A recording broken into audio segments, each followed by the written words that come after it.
Potter ఆఫీస్కి ఈరోజు 4వసారికి రావడం జరిగింది. అవన్నిటిని కూడా మా హక్కులన్నిటిని కూడా తొందరలో అన్ని ముగించాలని చెప్పేసి ఇవాళ వచ్చి కమిషనర్ లేబర్ ఆఫీస్ దగ్గరికి కూడా రావడం జరిగింది. అలాగే ఒక వినతి పత్రం పోటర్ చేస్తున్న అన్యాయాలని వినతి పత్రంగా ఇవ్వడం జరుగుతుంది. జై డ్రైవర్, జై జై డ్రైవర్.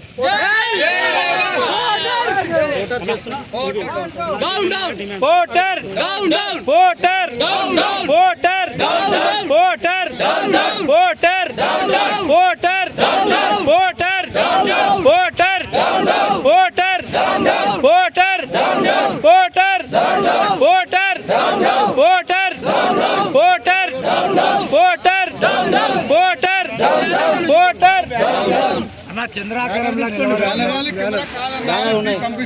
మీడియా వాళ్ళ పంపిస్తా చంద్రాకారంలో నిలవడం